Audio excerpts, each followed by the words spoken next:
It is 11 a.m., folks. Welcome to the World Staffing Summit. I hope everybody is having a fantastic time so far. Today, Andy and I are going to be talking about Generation Z in the workforce and what that means for our clients. The reason that I picked this topic to discuss is obviously from working from Candidately. I'm working with account managers every day, clients, talking about end clients and how we can streamline their workflows. But I've seen a lot of presentations regarding Generation Z, but looking at it from the candidate perspective. So wanted to include what we could look at from the client perspective here. Before getting going, just going to give kind of a couple introductions. Probably haven't met everybody on the call here. This is me. I have been in the Bullhorn ecosystem and the staffing ecosystem for the last 7 years.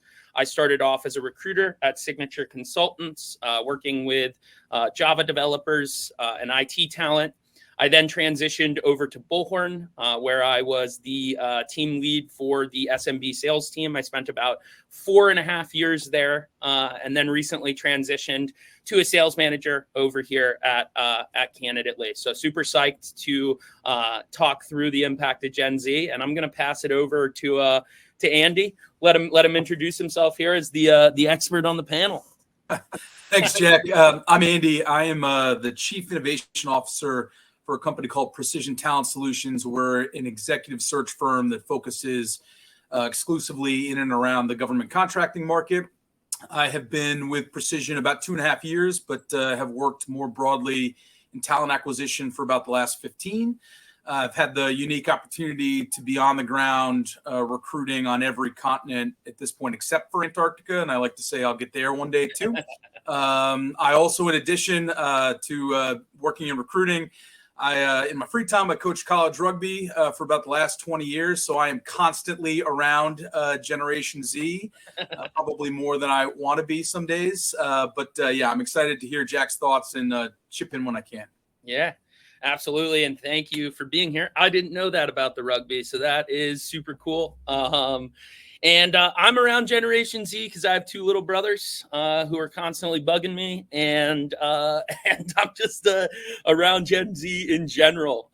But where I wanted to start was looking at who Generation Z is. We talk a lot about Gen Zers, mostly talking about smartphones and computers and technology, but Generation Z are the individuals born between 1997 and 2012. Anybody who's from really ages 26 all the way down to 11 years old currently in 2023. Now, the interesting thing about Generation Z is they are the first 100% digitally native generation. What that means is that from the moment that they were born, technology, the inception of technology was already there.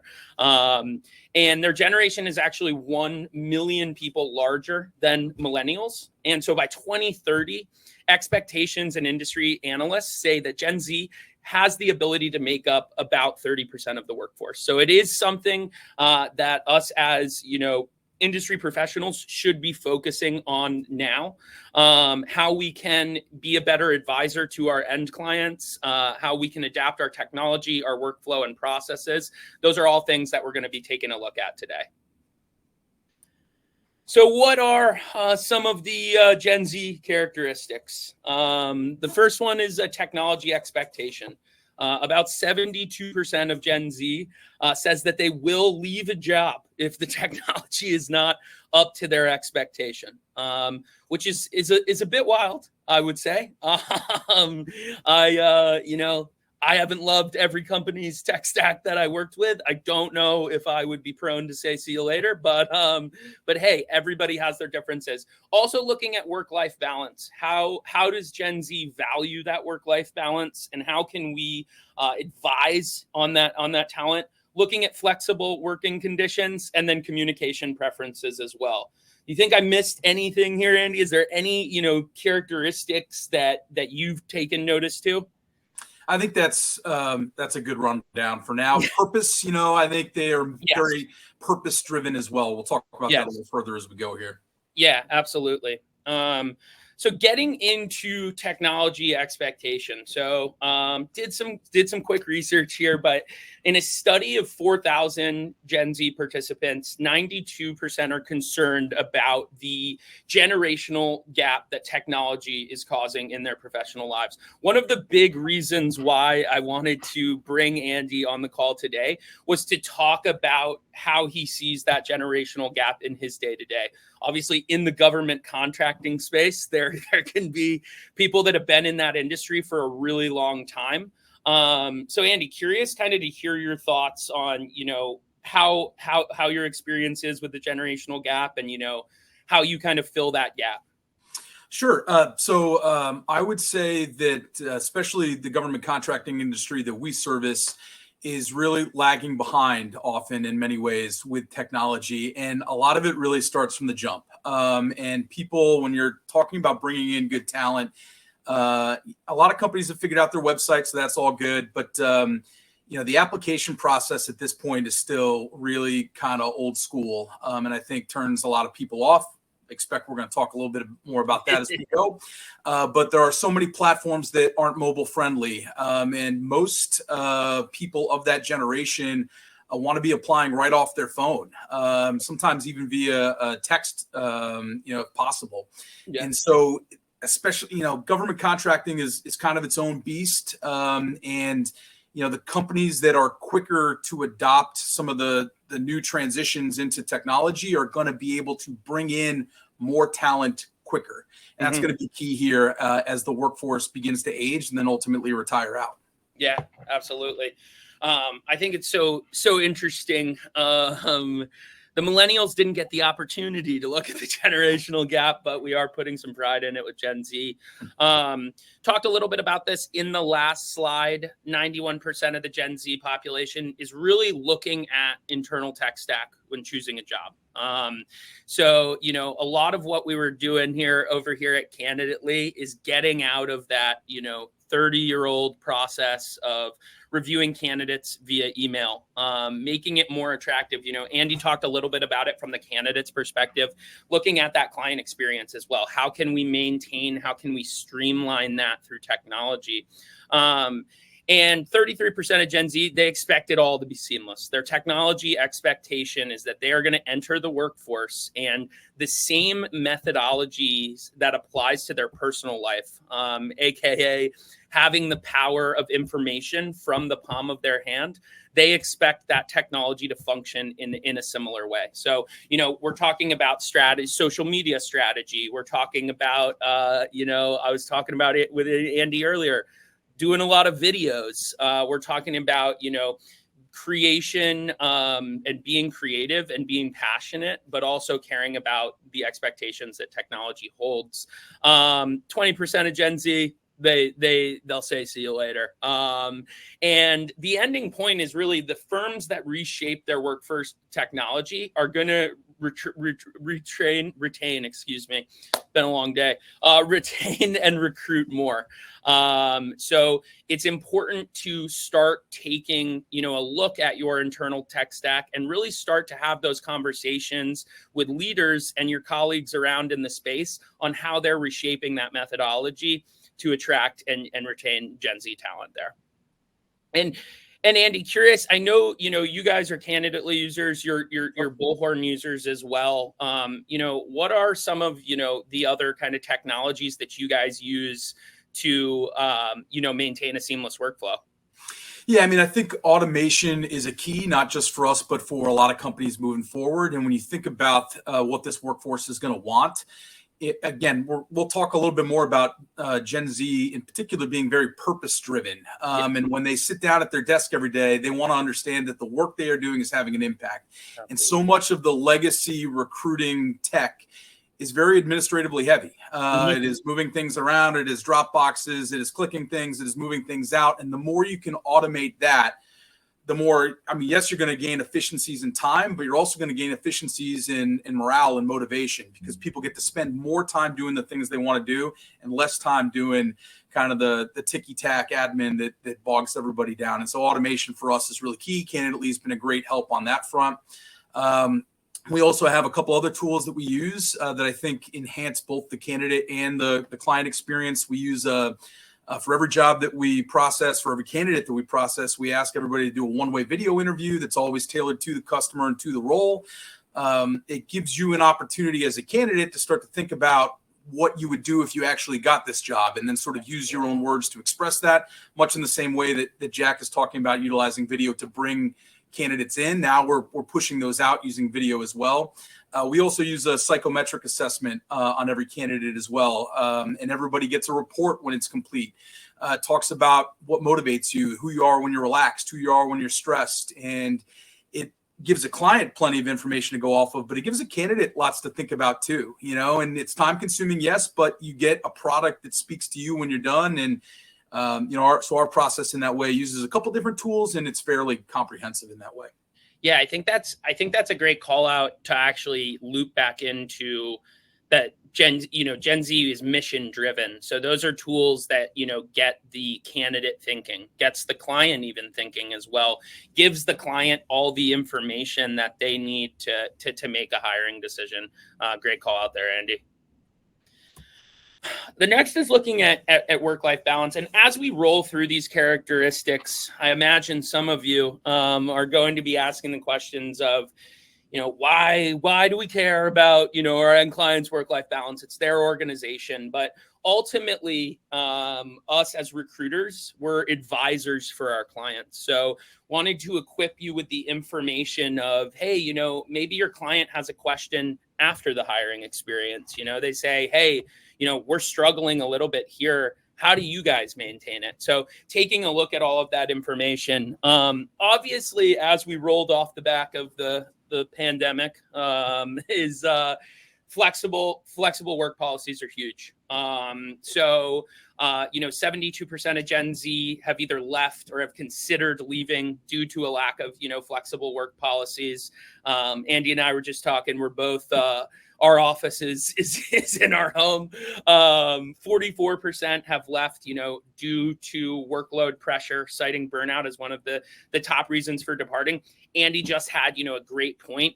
You're not only looking at technology with the expectation of this is going to save time, this is going to boost ROI. You're thinking about the people as well. You're thinking about, hey, if my recruiter has to come in and, do a bunch of ticky-tacky manual tasks, chances are, A, they might not all get done, and B, they're not having a great time. And you don't always have to have a great time at work. I mean, work's not a party. We all get it. But you shouldn't be so frustrated with internal processes and systems that you're actually, burning out and leaving the company. So organizations need to focus on building out both systems and processes. We're not just talking about, hey, go out and buy a bunch of new technology and put it in and turn it on and make it go.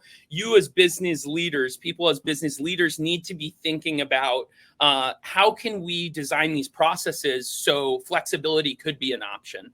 And just a one point that I found really interesting was continuous feedback. I think so many times we can get in the habit of talking about Gen Z in, I don't want to say a negative light, but a little bit of a negative light. We're saying, oh, they might be a little whiny. They might be, they're whining about flexible policies. They're always on their phone, etc. But feedback is something that is really, really important to Generation Z. Even as much as this study showing that the best ratio of positive to negative feedback is 5-1. So 5 times you're telling great job, 1, hey, maybe you should do something a little bit differently.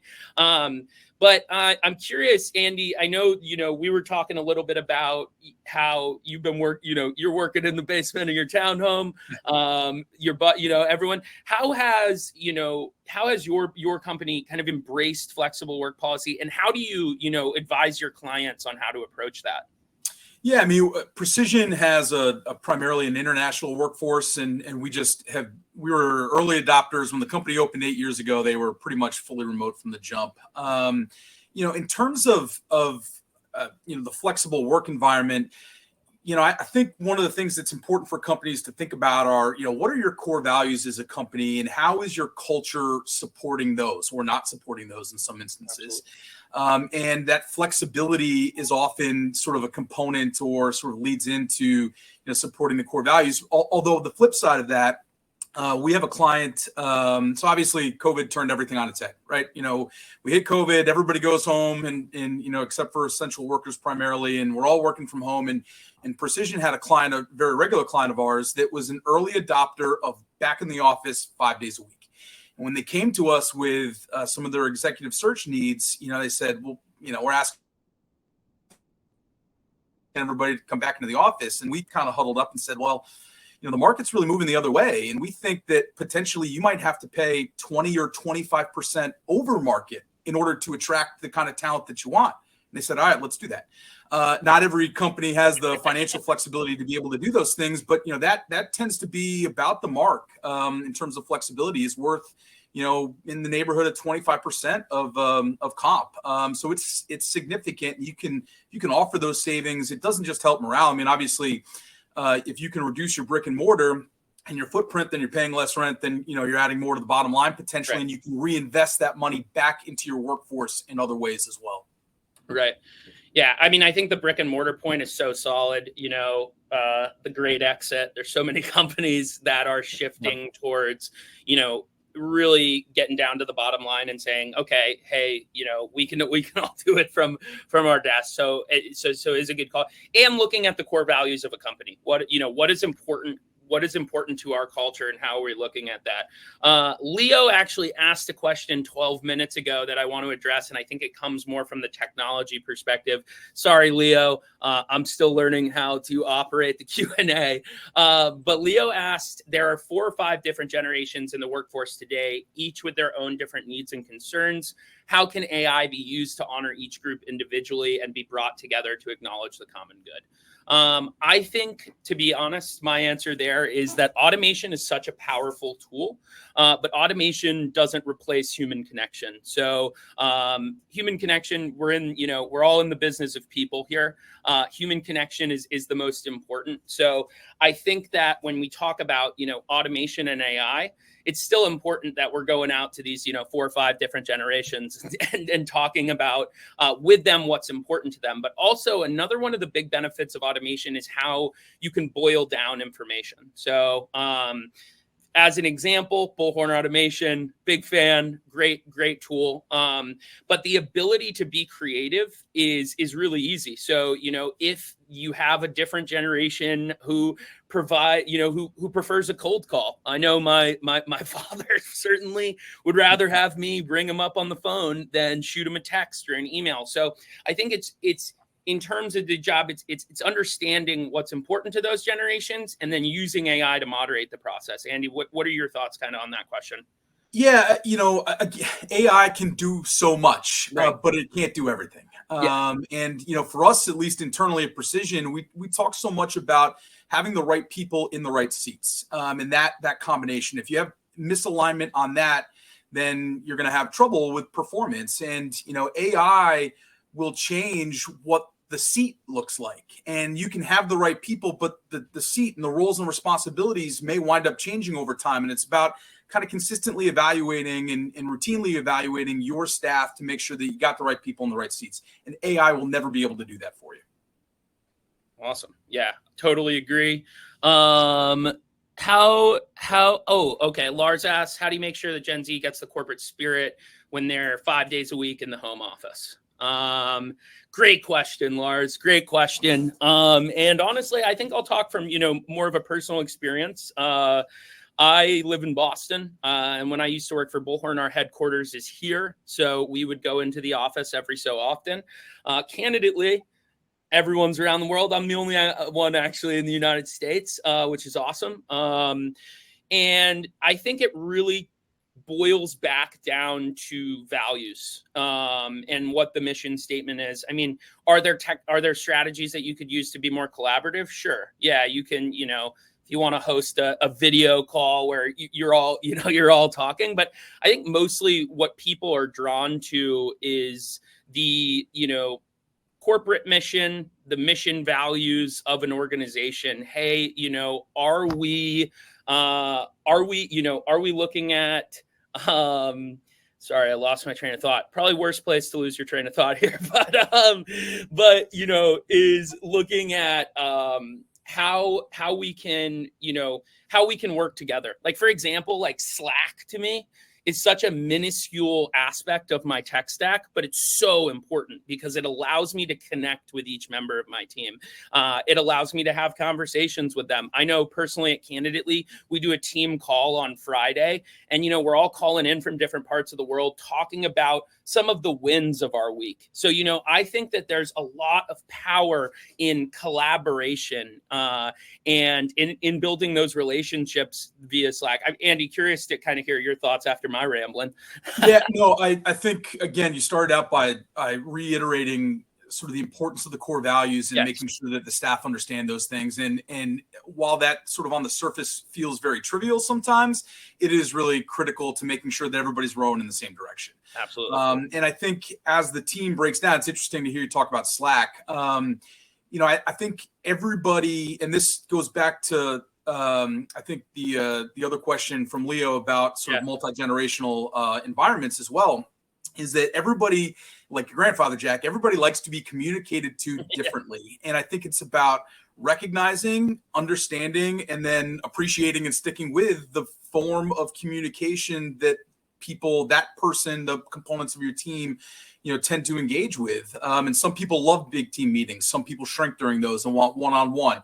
Some people would rather read an email. Some people want a video phone call. And it's about sort of understanding that and making sure that you get on the same tempo with your people. And everybody, especially in a multi-generational environment, everybody's going to come to the table with a different expectation.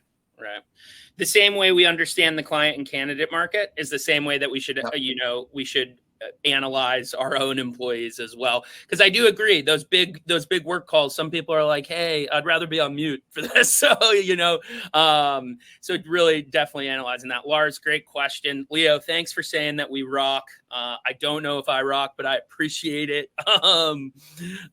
So let's talk now about, flexible working conditions. So, we looked at it in work-life balance, but I did want to get a little bit more granular here, as I understand, a lot of people care about flexible working conditions. And it's important to kind of incorporate these thoughts in. So like work is no longer, to this generation specifically, work is no longer defined by a place. There's no, for me, when I got my first job, when I moved up to Boston and Bullhorn, I went and stared outside of the office, making sure, wow, hey, I'm going to be working here. Generation Z is not going to have that same thought process. Jonas Stillman, who's, a 20-year-old entrepreneur, TED speaker, book author, impressive resume, to be honest, for a 20-year-old. He was quoted saying, I've always, been able to get as much done on my smartphone from 50,000 feet in the air on an airplane that I can sitting from my desk. And he's never, as a 20-year-old, he's never known a world that he cannot work from anywhere. So the idea that he says the idea that you have to be at your chair and desk to be considered working is very foreign for, Generation Z. And I think that's really interesting because, in terms of when we flip it back to being digital natives, things of that nature, this is where those methodologies and those characteristics are bleeding into actual how a Generation Z person looks at work. How someone in Generation Z says, hey, yeah, I'm applying to your company and I see it says all the way in office. Why do I have to do that? And then, you have a situation with Andrew as hey, bump that compensation up 25% and I'll go ahead and do that. Which is really interesting there. And then 98% of Gen Zers own a smartphone, which I just find to be absolutely absurd. Obviously, I have a smartphone as well. And I think I read a stat that 54% of Generation Z actually own a smartphone before 16 years old. That's wild. I didn't have a smartphone, I think, until I was 19. I think I still had a flip phone. So, how can we embrace the flexibility, remote work options, different types of workplaces, I think is relatively interesting, and accommodating, flexible scheduling. But, curious, Andy, on your, I think overall kind of thoughts on, what Jonah's saying, how we can embrace flexibility, how you drive that as well. Yeah, I mean, just internally here at Precision, we have people operating across probably 6 different time zones. And so respecting that and sort of organizing around that is key for us and keeping everybody happy. And in that, I think we learn a lot about being mission driven or delivery driven as opposed to, sort of effort driven, because effort does not always drive productivity. And just making people show up to the same place at the same time on the same day is not really always going to get you what you want. And bigger companies are starting to figure this out too. I think it's interesting there where you have a bullet point about different types of workplaces. Prior to COVID, sort of changing out the office alignment was all the rage. Do we go with cubes? Do we go with an open floor plan? Here's the reality. It almost doesn't matter. If you understand what your company needs and what your people need, then you'll make the right decision. And oftentimes they will tell you, we talk about innovation through my role. Innovation, people think it has to come from the outside in, that it's an alien that parks on your company and then you get all these cool things. Innovation, more often than not, is organic. It comes from the grassroots level and bubbles all the way up to the top. And, regarding the working conditions, I think you got to listen to what your people are saying about what is functional for them and then support that as much as you can. Yeah. It's such a great point of that, and it's so interesting that you call it, like, innovation comes from, within. I mean, ultimately, we understand that all 50 of you watching here, are in the people business. So I think it's really, interesting. And I think it's really awesome that we have Andy here to talk about, the value of looking internally. Innovation does not have to be going out and acquiring a bunch of technologies. That's not why we wanted to jump on the presentation to say, hey, here's, 12 technologies that you should go out and buy. It's all about listening. It's all about active listening, the same way that you active listen with a candidate when they tell you what they want, or a client how they want you to present a certain role, is the same way that you should be looking, internally at your business, which is super awesome. Thank you, Andy. Communication preferences. So this is, I think, probably the biggest one. I think this and, technology really, really tie in together, of course. Obviously, there's so many different types of communication. As a quick example, I always like to make the joke. I have a brother. I've talked a little bit about him. My brother is a proud member of Generation Z. If I call my brother, he will not answer. He doesn't answer me. Calls ring out. I could email him. Don't even know his email. I don't even know if he has one, to be quite honest. Texting him, though, instant response. So understanding which form of communication best suits the context, and I think, bringing it back to Leo's question as well, Leo, you mentioned that there might be in the workforce 5 different generations. So, going to these people and saying, hey, what's your line of communication? Of course, the expectation is that a business is always available via email, but this might be something that changes. Andy talked about a lot of technologies moving to that kind of more mobile optimization phase for the importance. And thought it was just interesting. 75% of Generation Z in the study would rather have difficult conversations over text rather than the phone. Kind of hilarious. I would personally, as a millennial, I don't want to have one over text. I never know my boss's tone, so I don't know how to realize that. But so it's different how they incorporate tone and everything. And I'm not telling you as business leaders to say start texting your employees that you're pissed off at them. I'm just saying, better to look at those, communication preferences. And 40% of them expect daily interactions with their boss from a face-to-face level, or else they think something might be wrong. That's very interesting to me as well. But bringing it back to the fact that collaborative tools are key. We talked a little bit about Slack. Some people use Microsoft Teams. some people are good enough friends that they text, So really looking at how, we can optimize that. But curious, Andy, what you how Precision uses different communication preferences, and really how you advise your clients too as well on how they're communicating with their candidates. Yeah. So I spend most of my day when I'm not doing the innovation piece, talking to executives about processing them for jobs to get them in front of other executives, right? So I've got executives on both sides. And these are people who have, 26 hours of work to do in a 24-hour period.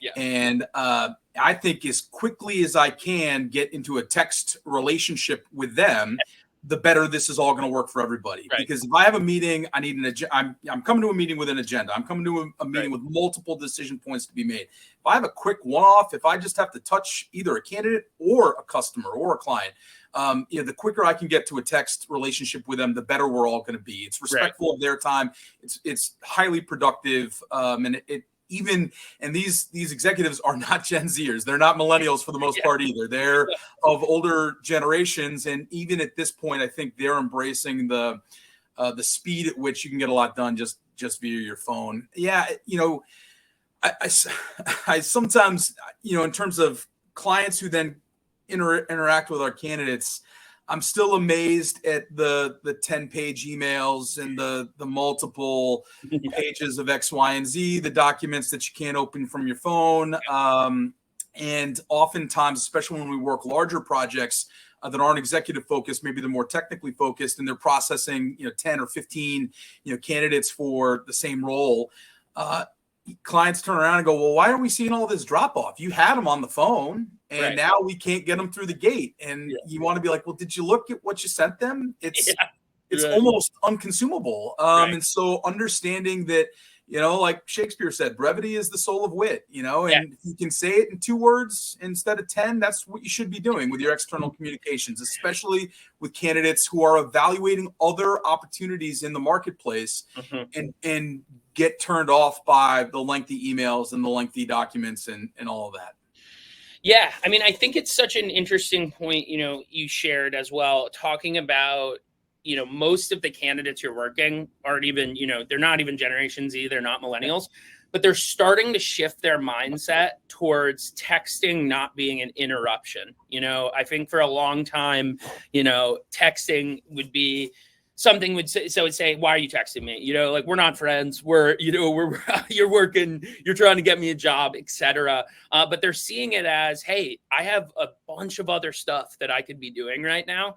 And this is the easiest way to get in contact with me. I think that's awesome. I also think, a great point, and really to reiterate what Andy's saying is, even as simple as that tech stack, that's not even, you don't even think about that, but email, a document you can't open on your phone, that's, you might be working with, your end clients might be working with a candidate who has 3 other opportunities that they're looking at. And it's easy for them to open up the document on their phone to fill out information. So it's not only looking at what technology you should be using, but how you're framing that technology, how you're, framing communication strategy, how you're framing your onboarding process, all things that, we should be cognitive of as, we progress towards that 2030 benchmark of Generation Z talent. Reducing barriers to entry is so key, especially for this generation. And the further on we go down the timeline here, the harder it will become for companies to bring in the right people if they just have all of these barriers to getting in the door. And that's application, that's onboarding, like Jack is talking about. That's kind of encompasses everything. Yes, absolutely. Awesome. No questions. It's pretty great. We're just talking here, having a conversation. But if you do have a question, feel free to hit the Q&A. Lars and Leo delivered up some fire, but let me know. All right, perfect. Why does this matter? Why are we here? Why are we here? Why are we talking about this? We've touched on a couple of the points at different parts during, the conversation. But ultimately, the bottom line is technology that is not efficient and not effective will cause burnout. What does burnout mean to business leaders like yourself? Turnover. You've got people leaving. And I think, when we look at turnover internally, what's really important to look at is, recruiting. It's not really a jump in job. It's not a job where you can join and then a week later you've got a great book of business, you've got great candidate relationships. You have to build up to that level. And as we talk about the importance of technology and building out an efficient tech stack, if you have an employee join and you spend 2 months training them on technology, training them on mission, on culture, on values, and then they leave, that's 2 months of wasted time. This is gone up in the air. Then you got to spend another month. Finding new talent and pushing it in. So ultimately, really start to think about how we can optimize technology, how we're going to, create more, flexible processes. The opportunities that present as more work-life boundaries, with more work-life balance boundaries, are the ones that are going to be selected. Andy talked about it. There are going to be 3 opportunities. If there are barriers to entry, get rid of them. Get rid of barriers of entry. See how it goes. Some of you might be clinging on to those barriers saying, hey, but it's really important to me because it gives me this information. Let's get rid of that mindset and try it out. And really knock down those barriers of entry. And mobile accessibility, larger ramifications, larger than ever before. Probably when before Generation Z, we were having the conversation of millennials. There are millennials that are digital natives as well. And we've started to see throughout the market, through marketing, if I open up my phone and go on Amazon, I can buy, I just bought a waterproof pee blanket for my dog in 2 seconds. We look at it in that way. We talk about the abandoned cart methodology. If a candidate goes into a job and they fill out their information and it's 38 additional fields, I can tell you one thing. Generation Z, they're not going to go through 38 fields. They're going to say, you know what, I'll apply to another job. There's other fish in the sea, etc. But coming back to mobile accessibility, what can I do from the palm of my hand? How can I optimize that from that level? Curious, Andy, just on your thoughts here. Yeah. I mean, first of all, if anybody listening to this doesn't have a functional parsing tool in their ATS, they should drop and go look at that right now, right? Because 38 fields, nobody's getting through all that. You should be parsing all of that information. And again, that's where AI can help to a certain extent too. I think some of the estimates are that the true cost of replacing an employee can be up to 100% of the base salary, meaning that if you've got a $100,000 job that turns over, it might cost you in real time $100,000 to backfill that. That's recruiter costs, that's loss of productivity. It's all of the things associated with that. So getting people is hard. Keeping them sometimes can be even harder. And if you think about the cost that is lost for turnover, you should be taking some of that money and reinvesting back in your technology that helps them do their work better and more efficiently, and then also engages them in the workforce too. It's just a smarter investment of your time and of your money. Absolutely. I actually did read that as well. I mean, 100,000. It's just, you got to get rid of it. You got to get rid of it. Yeah. Dana has a great call out in the chat. Direct conversations and feedback being super valuable. I totally agree, Dana. We talked about a little bit on communication preferences, how important it is to deliver prompt feedback. I'm curious, Andy, with you, and for everyone that was looked up Andy on LinkedIn, Andy was senior accounting executive, rapidly went to chief innovation officer. How are you innovative when it comes to, feedback? And how this is really tricky, right? And so for us, we would say that praise needs to be public and that criticism needs to be private. And that kind of keeps the cultural ecosystem bubbling along. But what's really interesting about this, and this gets back to Leo's point of earlier about a multi-generational workforce, is that not everybody wants to communicate the same way, and is going to want to receive and the same kind of feedback. And so what has traditionally worked for a Gen X workforce or a millennial workforce is not necessarily going to work for the Gen Z workforce. And I think you need to be open about transitioning your methodologies on feedback to what they like. And they're telling you, all the market data tells you, the polling data tells you, they want constant touch, they want regular feedback. And if that's what they need to keep them motivated and productive, then as an employer, that's what you should be giving them. It's awesome. I like the criticism private. Yeah, I think that's so important. Gone are the days of, gosh, when I was recruiting, of the board of shame. Gone are those days. And that's actually, I think something that's important. We're coming up on 5 minutes left, so I want to be respectful of everybody's time here. But I think that's really something to think about, in recruiting, in sales. Long has been, how can we gamify this? How can we make sure reps are competitive? How can we do that? There's still ways to do that without offending people sometimes. There's ways to keep culture fun-spirited or high-spirited, and fun without that. So also something to think about there. Lastly is the client impact. So ultimately, why we're all here, what we're talking about is strategies and methodology that have existed in recruiting might be heading for digital transformation. We've seen it start to change for candidates.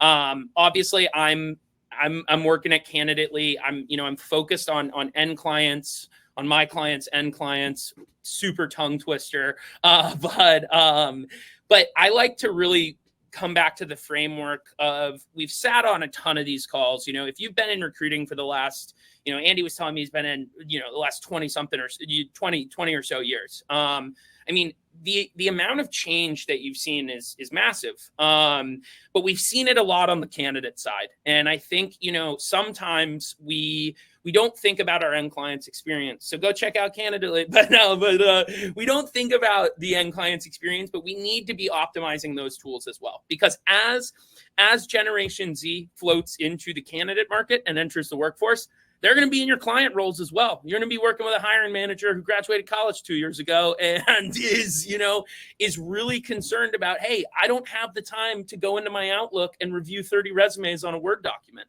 So starting to look at how we can change those methodologies, how we can adapt. And it's important to put an emphasis on communication. We've talked a lot about that, and workflows that embrace these topics will lead to, much, much more success. I think, Andy, and yeah, go ahead. Sorry. Yeah. Prior to COVID, 3 out of 4 job seekers said that they weren't changing jobs because of money. They were changing it because of management supervision. Yep. And when you look at, that's prior to COVID. Now you look at the Gen Z data, and they say the things that matter to them most are training and development, mentorship, diversity, work-life balance. You know what they're not talking about either? They're not talking about salary, right? They're talking about management still. Right. It means something different to them today, but it is a consistent theme over time. Right. And it's about adjusting the management strategy to fit the workforce you have in front of you, and the Gen Z workforce is coming. And you guys, that takes us through. I'm making sure there's no more questions. I appreciate everybody's time on the call today. If you liked what we said, we appreciate it. And if you want to be friends with me on LinkedIn, add me on LinkedIn, add Andy on LinkedIn. We were talking about technology and videos. I got a lot of content pushing out, everything staffing, but Andy, I'm super grateful for your time, sir. I appreciate the conversation, appreciate the candor. Shouts out to Gal for organizing this. Gal just chatted. Gal is our head of customer success, and she is an absolute beast. Yep. Awesome person. Thank you guys so much. I appreciate it. Have a wonderful rest of World Staffing Summit. And let's think about Gen Z. They're coming. All right. Take care, everybody. Thanks, guys. Thank you.